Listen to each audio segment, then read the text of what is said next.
6월 17일 오늘의 묵상입니다. 오늘 우리가 함께 나눌 하나님 말씀은 사무엘하 15장 1절부터 12절까지 말씀입니다. 그 후에 압살롬이 자기를 위하여 병거와 말들을 준비하고 호위병 50명을 그 앞에 세우니라. 압살롬이 일찍이 일어나 성문길 곁에 서서 어떤 사람이든지 송사가 있어 왕에게 재판을 청하러 올 때에 그 사람을 불러 이르되 너는 어느 성읍 사람이냐 하니 그 사람의 대답이 종은 이스라엘 아무 지파에 속하였나이다 하면 압살롬이 그에게 이르기를 보라 내 일이 옳고 바르다마는 내 송사를 들을 사람을 왕께서 세우지 아니하셨다 하고 또 압살롬이 이르기를 내가 이 땅에서 재판관이 되고 누구든지 송사나 재판할 일이 있어 내게로 오는 자에게 내가 정의 베풀기를 원하노라 하고 사람이 가까이 와서 그에게 절하려 하면 압살롬이 손을 펴서 그 사람을 붙들고 그에게 입을 맞추니 이스라엘 무리 중에 왕께 재판을 청하러 오는 자들마다 압살롬의 행함이 이와 같아서 이스라엘 사람의 마음을 압살롬이 훔치니라. 4년 만에 압살롬이 왕께 아뢰되 내가 여호와께 서원한 것이 있사오니 청하건대 내가 헤브론에 가서 그 서원을 이루게 하소서. 당신의 종이 아람 그술에 있을 때에 서원하기를 만일 여호와께서 반드시 나를 예루살렘으로 돌아가게 하시면 내가 여호와를 섬기리이다 하였나이다. 왕이 그에게 이르되 평안히 가라 하니 그가 일어나 헤브론으로 가니라. 이에 압살롬이 정탐을 이스라엘 모든 지파 가운데 두루 보내 이르기를 너희는 나팔 소리를 듣거든 곧 말하기를 압살롬이 헤브론에서 왕이 되었다 하라 하니라. 그때 청함을 받은 200명이 압살롬과 함께 예루살렘에서부터 헤브론으로 내려갔으니 그들은 압살롬이 꾸민 그 모든 일을 알지 못하고 그저 따라가기만 한 사람들이라. 제사 드릴 때에 압살롬이 사람을 보내 다윗의 모사 길로 사람 아히도벨을 그의 성읍 길로에서 청하여 온지라. 반역하는 일이 커가매 압살롬에게로 돌아오는 백성이 많아지니라. 아멘. 분노는 언제나 가치 판단을 합니다.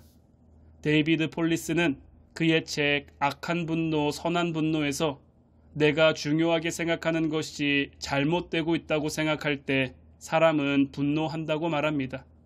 그러므로 분노는 감정의 영역 이전에 가치 판단의 영역입니다. 폴리스는 인간이 하나님의 형상으로 만들어졌기 때문에 질서를 바르게 세우는 것이 본성이라고 말합니다. 다시 말해 창조 세계가 파괴되어 있고 불법과 불의가 가득한 세상에서 분노해야 할 일은 항상 있다는 것입니다. 중요한 것은 어떻게 분노할 것인가 하는 부분입니다. 압살롬은 다윗을 향해 분노했습니다. 어떤 의미에서 그의 분노는 합당했습니다. 아버지는 자신의 이복 형제 암논의 추행을 묵인했습니다. 뿐만 아니라 젊었을 때 다윗은 자기에게 충성스러운 군인의 아내 밧세바를 유사한 방법으로 빼앗았습니다. 다윗은 정의롭지 못했고 그런 그 대신 암논을 심판한 자신은 칭찬은커녕 3년을 도망자 생활을 했습니다. 돌아와서도 왕자의 사저 안에 갇혀 2년이나 보냈습니다. 그는 왕과 화해 키스를 하자마자 곧바로 자신의 계획을 실행으로 옮겼습니다. 자신이 왕이 되어 정의를 구현하는 것입니다. 자기를 위한 병거와 말들, 호위병을 두는 것은 왕이나 왕이 상속자의 지위를 나타내는 것입니다. 50명의 호위병은 병거에 앞서 달려가며 왕자가 온다는 것을 선포하고 신변을 보호했습니다. 이로써 그는 어디를 가든 주의를 끌었고 사람들은 자연히 그가 후계자가 될 것이라고 생각했습니다. 또한 압살롬의 생각에 동의하는 사람들도 생겼습니다.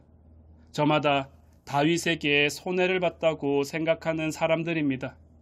첫째로 왕의 판결을 구하러 왔던 사람들입니다. 그들은 왕은 내 이야기를 들어줄 사람을 세우지 않았고 내 일이 옳고 바르다고 판결하는 압살롬에게 만족하고 그의 편이 되었습니다. 둘째로 다윗의 참모였던 노인 아히도벨입니다. 그는 밧세바의 할아버지로서 다윗이 궁지에 몰리자 압살롬의 편에 섰습니다. 마지막 세 번째는 헤브론 사람들입니다. 헤브론은 두 왕국이 나뉘어져 있을 때 남왕국의 수도였습니다. 다윗은 통일 왕국이 되어 예루살렘으로 수도를 옮기기까지 7년간 헤브론을 수도로 삼았었습니다. 헤브론의 몇몇 사람들, 특별히 압살롬의 친족들 중 다수는 다윗이 수도를 옮긴 것에 대해 분개했습니다. 문제는 그들을 선동한 압살롬의 방법입니다. 압살롬은 정의롭지 못했습니다. 그는 거짓말로 사람들의 마음을 샀고 종교를 이용해서 자기의 야망을 이루려 했습니다. 무엇보다 그가 4년 동안이나 반란을 준비하며 조용히 쿠데타를 진행해 왔다는 것은 그의 신앙적 양심이 조금도 작동하지 않았다는 것을 의미합니다. 데이비드 폴리스는 우리가 분노할 때 세 가지 생각에 사로잡히게 된다고 합니다. 첫 번째는 내 방식대로 할 거야. 두 번째는 나는 억울한 피해자야. 마지막 세 번째는 내가 하나님이야입니다. 우리는 분노할 때 내가 마치 하나님인 것처럼 행동하게 됩니다. 압살롬은 거짓 화해 뒤에 권한이 복권되자마자 자신이 다음 왕이라고 선전포고해 왔습니다. 내가 하면 정의가 바로 선다는 것입니다. 내가 다스려야 한다는 것입니다. 예수님은 이 땅을 심판하러 오신 것이 아니라 구원하러 오셨습니다. 그분은 불만족스러운 상황을 보며 무력으로 투쟁하지 않으시고 무릎과 섬김, 희생으로 자비를 베푸셨습니다. 사람들이 그리스도에게 기도했던 정치적인 정의 구현은 없었고 다만 하나님의 사랑이 무엇인지를 보여주셨습니다. 이솝우화 가운데 해와 바람의 이야기는 우리에게 좋은 교훈을 줍니다. 꽁꽁 무장한 사람을 무장해게 시켰던 것은 강하고 거센 바람이 아니라 따뜻함이었습니다. 복음은 율법주의처럼 강요와 협박의 방법으로 다가오지 않습니다. 복음은 자비에 기초한 은혜를 말합니다. 은혜 입은 자가 하나님께 반응하는 것이 순종입니다. 예수님은 다만 자기를 낮추셨고 우리를 위해 십자가에 달리셨는데 결국 모든 무릎이 그분의 이름 앞에 꿇게 됩니다. 우리가 자비를 기초해서 모든 불만을 풀어나가야 하는 이유가 바로 여기에 있습니다. 지금 여러분들에게는 어떤 문제가 있으십니까? 예수님이라면 이 문제를 어떻게 풀어가실까요? 오늘 하루도 주님의 뜻이 여러분들의 뜻이 되기를 기도하며 나아가는 화운 성도들이 되기를 주님의 이름으로 축원해 드립니다.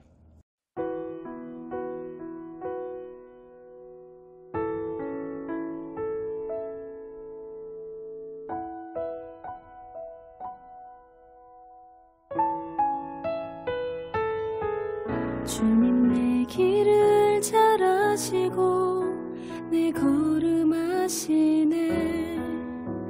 어둠에서 빛을 내시는 그분을 믿네. 무엇으로 주를 섬길지 어디로 가야 할지 헤매이는 나를 아시고 길을 여시네.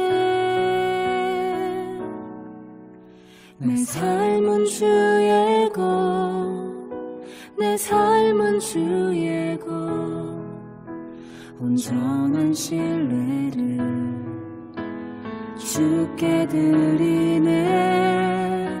보이지 않아도 믿음으로 걷네. 주 영광 바라보며 주만 따르네.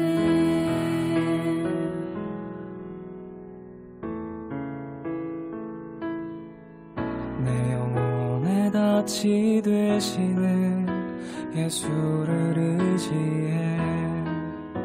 그 생명의 빛이 죽었던 나를 살리네. 날마다 날마다 내 십자가 지고 예수만 따르네. 부활이요 생명이신 주 영생을 누리네.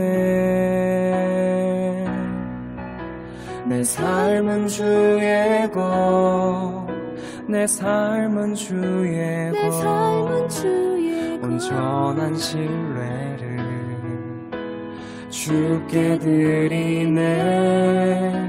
보이지 않아도 믿음으로 걷네. 주 영광 바라보며 주만 따르네. 좁은 길을 따르라 승리의 주. 영원한 생명 되시네.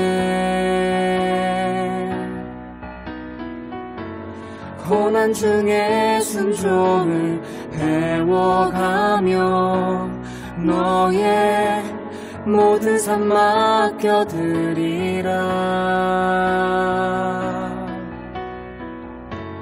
좁은 길을 따르라 승리의 주. 영원한 생명 되시네. 고난 중에 순종을 배워가며 너의 모든 삶 맡겨드리라. 내 삶은 주의 것, 내 삶은 주의 것, 온전한 신뢰를 주께 드리네. 보이지 않아도 믿음으로 걷네. 주 영광 바라보며 주만 따르네.